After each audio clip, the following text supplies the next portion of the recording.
Bienvenue à cette émission spéciale de l'Oasis avec un format spécial qui nous trouve dans un contexte spécial où le monde est en ébullition, une ébullition causée par une crise qui a volé la vedette à la crise sanitaire qui a paralysé les nations de la Terre pendant 3 mois.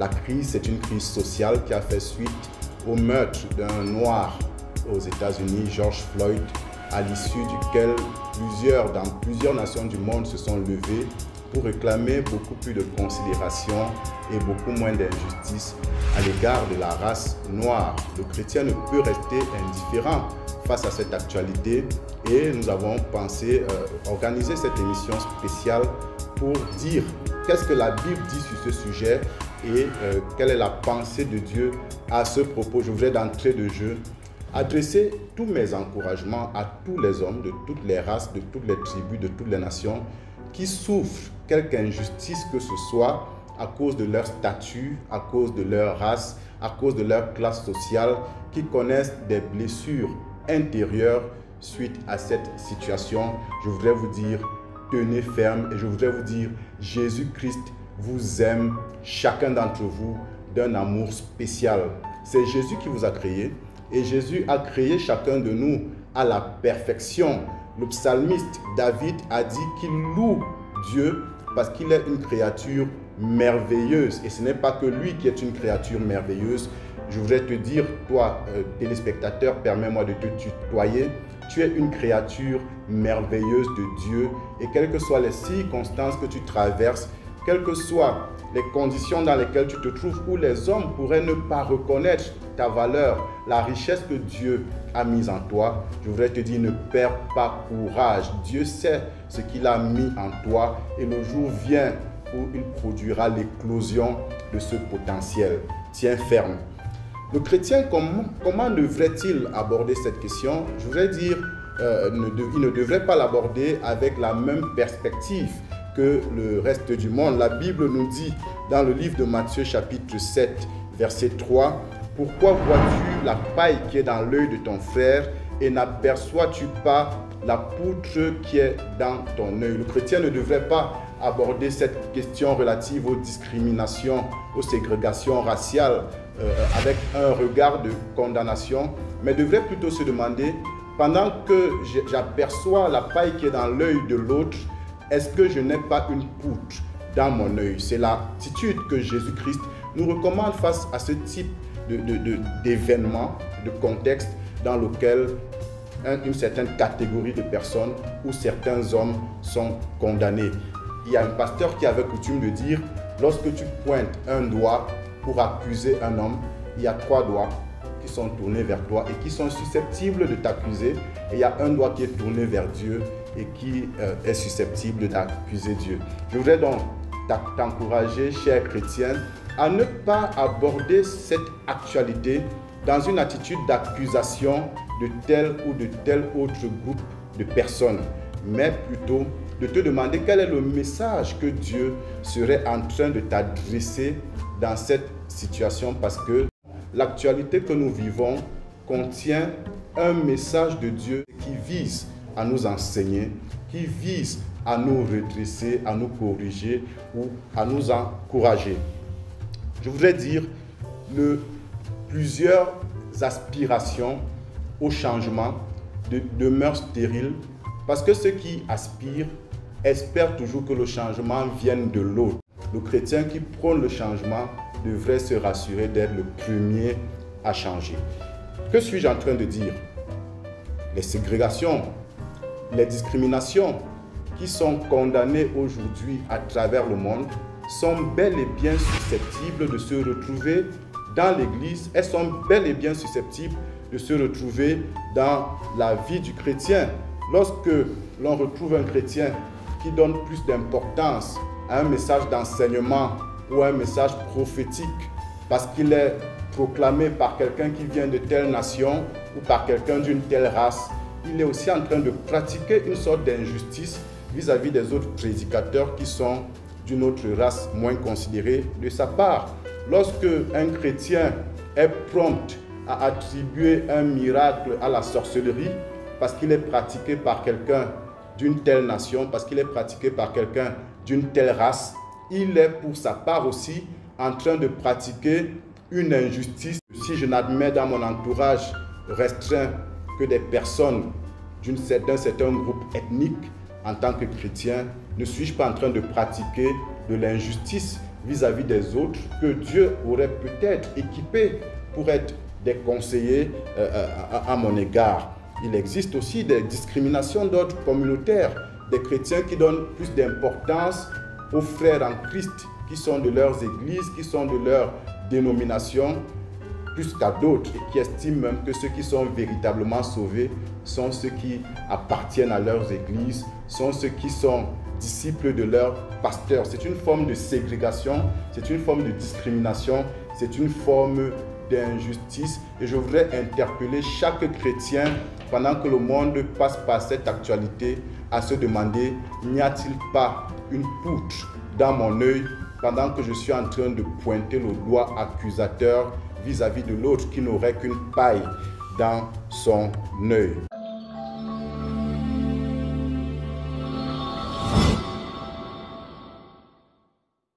Je voudrais vous dire, Dieu n'a pas créé les hommes avec ces différences de langue, avec ces différences ethniques. Et la Bible nous dit, pour soutenir mon propos dans le livre de Genèse chapitre 11, verset 1, que toute la terre avait une seule langue et les mêmes mots. Il n'y avait pas de différence ethnique, il n'y avait pas de différence tribale à la création. Je voudrais d'entrée de jeu, ou je voudrais à ce niveau dire à tous ceux qui estimeraient que tous ces problèmes viendraient de Dieu, qu'ils sont dans l'erreur, parce que tel n'était pas le plan initial de Dieu. Jusqu'en Genèse chapitre 11, il n'y avait pas de différence ethnique ni de différence tribale. D'où est née la différence?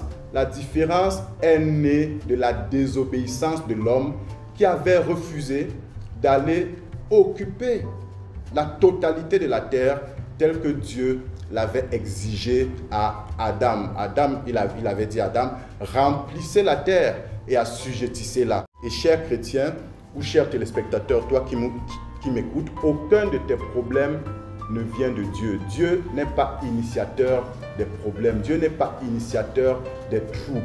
Les problèmes viennent de la désobéissance de l'homme par rapport à la voix de Dieu, par rapport à l'instruction de Dieu. Donc le chrétien, au lieu d'entrer dans la danse des accusations, au point où nous sommes, devrait se demander, ne suis-je pas en train de vivre une autre désobéissance aux instructions de Dieu? Dieu a donné une instruction claire à tout chrétien. Jésus-Christ, lorsqu'il quittait le monde, il a dit dans le livre de Matthieu chapitre 28, verset 19, « Allez par toutes les nations, allez, faites de toutes les nations des disciples, les baptisant au nom du Père, du Fils et du Saint-Esprit. » Suis-je en train de faire de toutes les nations des disciples, en commençant par ma famille, en commençant par mon voisinage, en commençant par ma ville et en allant vers ma nation, vers mon continent et jusqu'aux extrémités de la terre. Et aujourd'hui, nous avons des facilités technologiques qui nous permettent d'atteindre les extrémités de la terre en restant là où nous nous trouvons. Et même dans le confinement, l'évangile aujourd'hui ne peut plus être lié. Et tout chrétien qui n'est pas engagé à la propagation de l'évangile est dans la désobéissance vis-à-vis de cette instruction-là et ne devrait pas perdre le temps à argumenter au sujet des injustices commises par les autres parce qu'il est lui-même en train de commettre une injustice par sa désobéissance. La Bible dit, et je voudrais que chaque chrétien retienne cette question des Écritures dans le livre de Matthieu, chapitre 24, versets 45 à 51. Quel est donc le serviteur fidèle et prudent que son maître a établi sur ses gens pour leur donner la nourriture au temps convenable? Heureux ce serviteur que son maître à son arrivée trouvera faisant ainsi. Je t'exhorte à te demander quelle est ta responsabilité dans cette saison. À qui dois-tu donner la nourriture à un temps fixé? Es-tu en train de le faire? Si tu n'es pas en train de le faire, ressaisis-toi. ta nourriture, la nourriture à donner, ça pourrait être la prédication de l'évangile, ça pourrait être un soin pastoral, ça pourrait être une intercession, ça pourrait être une prière, ça pourrait être un jeûne en vue de la délivrance d'une personne, d'une localité, d'une nation. Tu as une nourriture que Dieu t'a confiée et qu'il s'attend à ce que tu donnes aux hommes au temps convenable.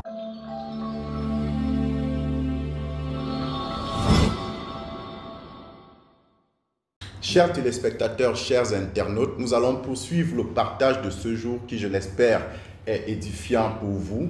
Mais je voudrais avant vous inviter à vous joindre à moi pour recevoir la chantre de l'Éternel, Elsa Megui, pour un moment d'adoration. Que Dieu vous bénisse.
Pécheresse que j'étais, il a porté mes fardeaux, il a changé mon histoire. Mes voisins l'appellent Yahweh, mon grand-père l'appelle Kara, oh mon papa l'appelle Emmanuel, oh ma grand-mère l'appelle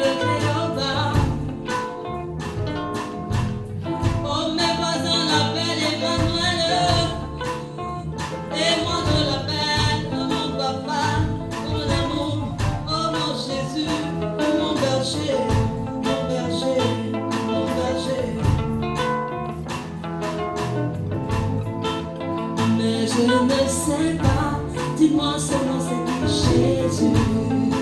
L'homme de Galilée, vous dites que son nom c'est Jésus. Il m'a déchargé, dis-moi son nom c'est Jésus. Et il m'a pardonné, vous dites que son nom c'est Jésus.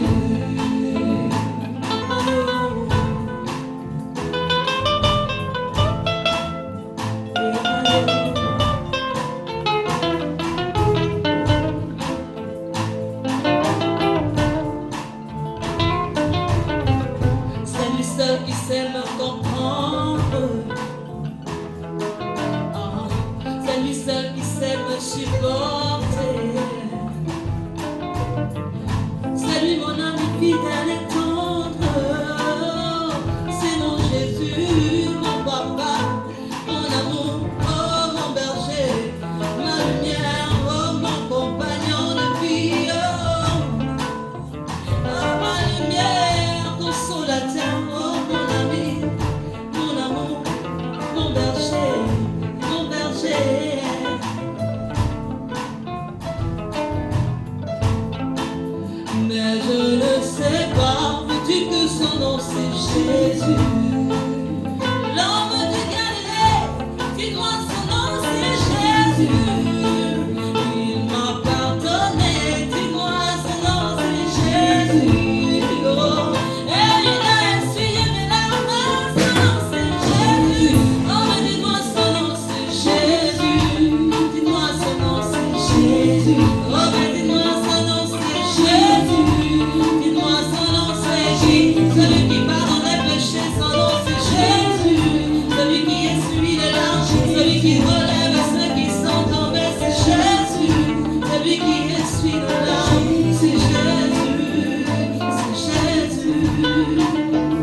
c'est Jésus. Oh, mais dis-moi son nom, c'est Jésus.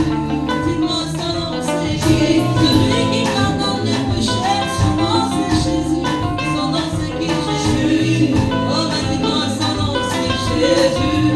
Dis-moi son nom, c'est Jésus. Dis-moi son nom, c'est Jésus. Dis-moi son nom, c'est Jésus.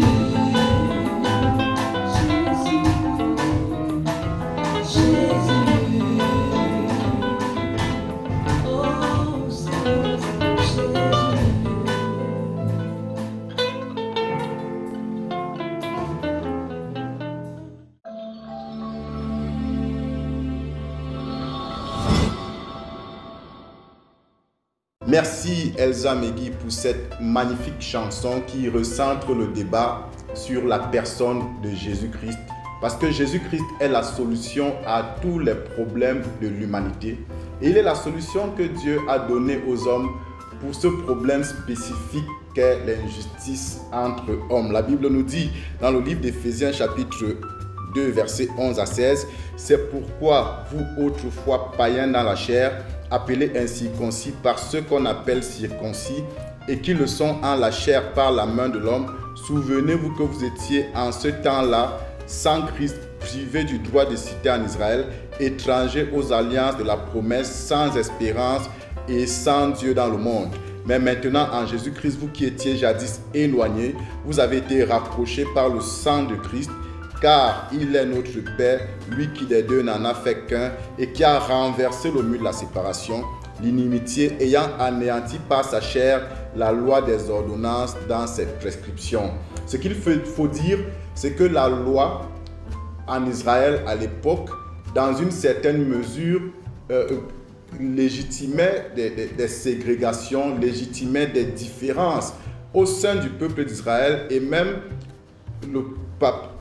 pour le peuple d'Israël par rapport au reste des peuples. Mais Jésus-Christ est venu par son sang qui a coulé sur la croix. Il a renversé ces murs de discrimination, de ségrégation, de différence entre les hommes et il a restauré à tous les hommes du monde leur valeur avec laquelle ils ont été créés initialement. Les injustices liées aux différences raciales, aux différences ethniques, aux différences tribales trouvent donc leur solution en Jésus-Christ. C'est pour cela que le chrétien, en un temps comme celui-ci, au lieu de se livrer à des débats qui soutiennent tel ou tel raisonnement humain, tel ou tel système de pensée, telle ou telle organisation comme étant la solution, devrait présenter Jésus-Christ comme la solution aux injustices humaines. L'évangile trouve toute sa pertinence en cette période-ci et c'est d'elle, c'est de lui que les hommes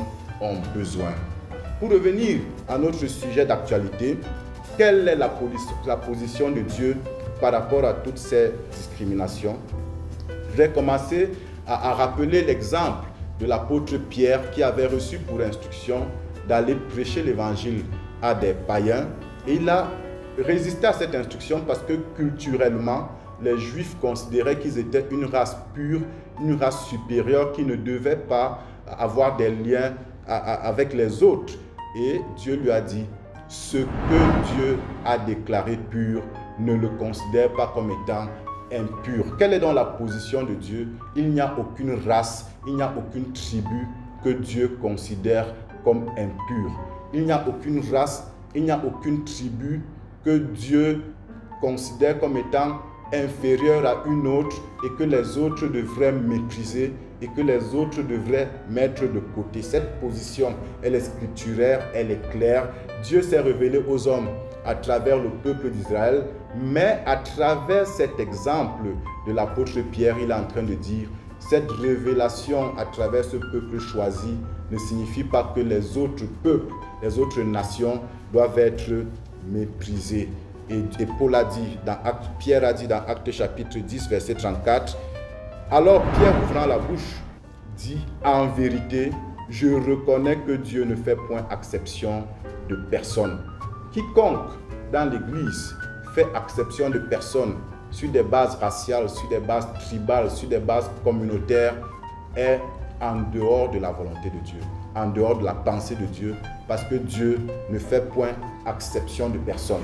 L'apôtre Paul dit dans le livre de Galates au chapitre 2, verset 6, « Ceux qui sont les plus considérés, quels qu'ils aient été jadis, cela ne m'importe pas. Dieu ne fait point exception de personne. Ceux qui sont les plus considérés ne m'imposèrent rien. » Dans l'Église, on retrouve plusieurs chrétiens qui donnent beaucoup plus de considération à ceux qui ont des titres, à des pasteurs, à des MOG. Ils leur offrent leur service, ils sont prêts à se sacrifier pour eux, mais ils méprisent tous les autres frères. La Bible nous dit que Dieu ne fait pas d'acception de personne, même sur la base des titres, fussent-ils religieux. Aux yeux de Dieu, ce sont tous ses enfants qu'il aime de toute son affection, parce qu'ils ont chacun Jésus-Christ dans leur cœur, en qui Dieu a mis toute son affection. Dieu ne fait pas non plus d'acception de personnes sur la base de la nationalité, sur la base d'une ethnie ou de la tribu. Paul dit dans le livre de Galates chapitre 3, verset 28, « Il n'y a plus ni grec, il n'y a plus ni juif ni grec, il n'y a plus ni esclave ni libre, il n'y a plus ni homme ni femme, car tous vous êtes un en Jésus-Christ. » Je voudrais vous dire que vous soyez un chrétien de la France, un chrétien des États-Unis, un chrétien de la Belgique, un chrétien de la Chine, un chrétien du Koweït, de Bahreïn, un chrétien du Cameroun, quelle que soit votre nationalité, votre pays, soit d'origine, soit d'adoption, nous sommes tous un en Jésus-Christ. Dieu ne nous regarde pas différemment sur la base de nos nationalités respectives.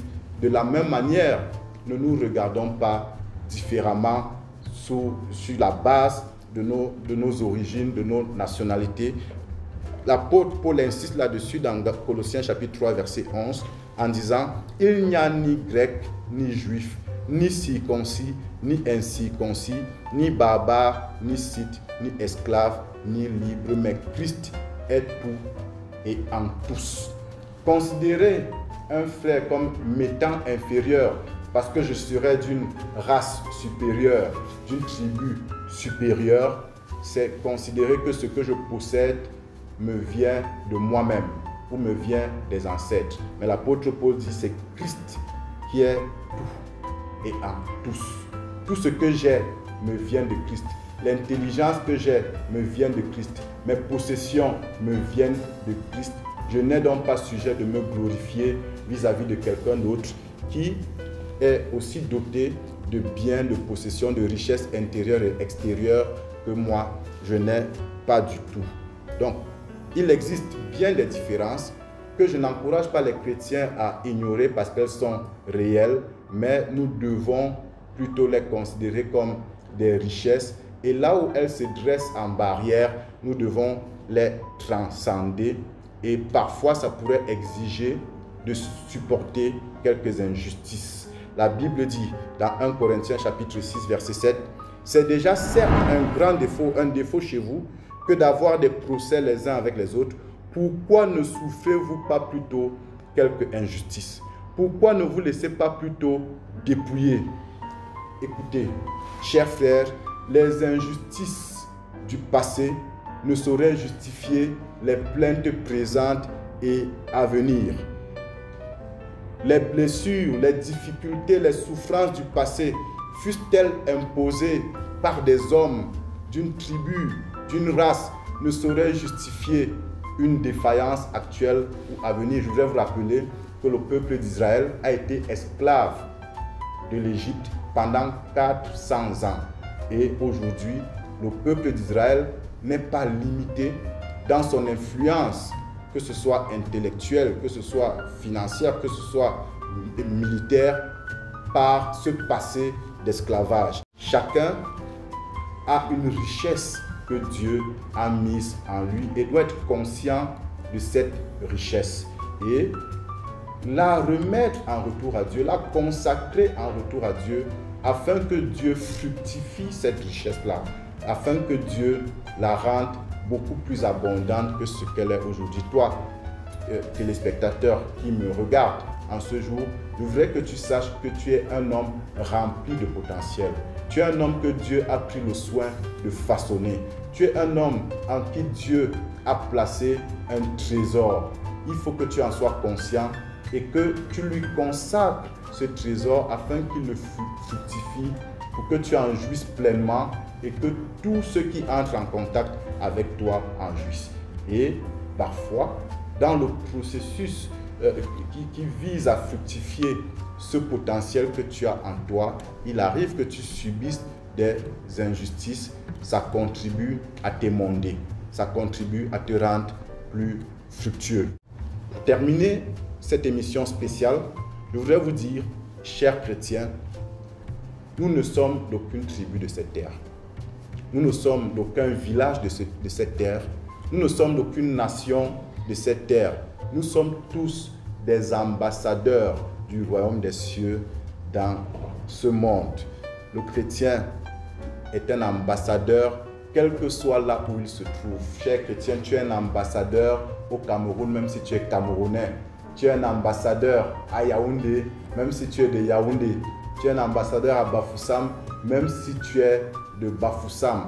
Pourquoi? Parce que ce n'est pas là ton pays, ce n'est pas là ta cité. La Bible dit dans Hébreux chapitre 13, verset 14, « Car nous n'avons pas ici-bas de cité permanente, mais nous cherchons celle qui est à venir. » Nous ne devons donc pas nous considérer comme appartenant plus à une cité terrestre qu'à une autre.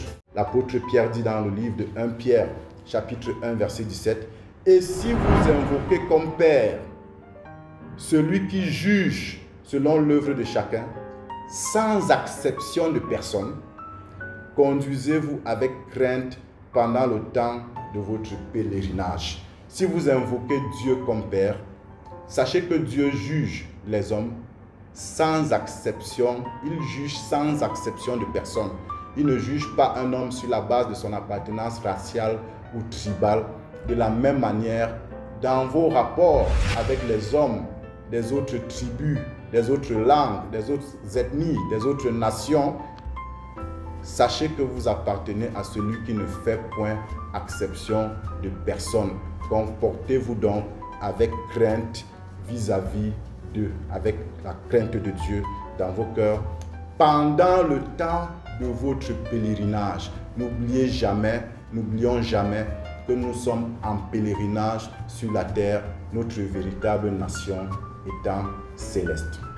Si tu m'écoutes ce soir et que dans ton cœur il y a de la haine vis-à-vis d'une race, vis-à-vis d'une tribu, vis-à-vis d'une nation à cause d'un passé d'injustice, à cause d'un passé de souffrance, je voudrais prier pour toi afin que cette haine perde son emprise dans ta vie. Si tu as subi une injustice quelconque et que tu gardes une amertume dans ton cœur, je vais prier pour toi afin que cette amertume perde son emprise dans ta vie. Je voudrais aussi prier pour toi qui te sens supérieur à d'autres à cause de leur appartenance ethnique, à cause de leur appartenance tribale, à cause de leur nation. Tu as aussi besoin d'être libéré de ce joug. Je vous encourage, ouvrez vos cœurs à Jésus. Si vous ne le connaissez pas encore, recevez-le comme votre Seigneur et Sauveur personnel et vous deviendrez comme moi, citoyen céleste en pèlerinage sur la terre, ambassadeur du ciel sur la terre. Nous allons prier. Éternel notre Seigneur et notre Dieu, par l'onction du Saint-Esprit,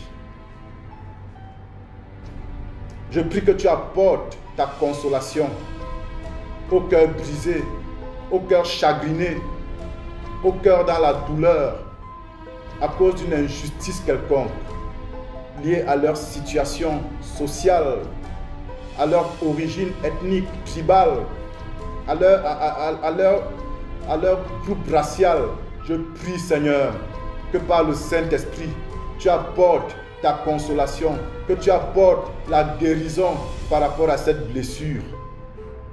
Et au nom puissant de Jésus-Christ, que tout joug d'amertume dans les cœurs à cause des injustices tribales et des injustices diverses soit brisé par la puissance du sang de l'agneau et que les cœurs qui succombent sous le poids de ces jougs soient libérés.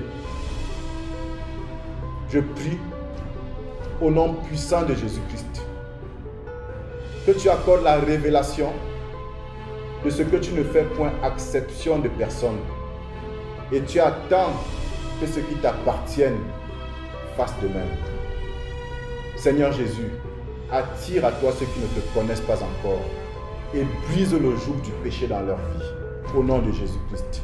Amen. Que le Seigneur vous bénisse, vous qui avez regardé cette émission spéciale. Shalom.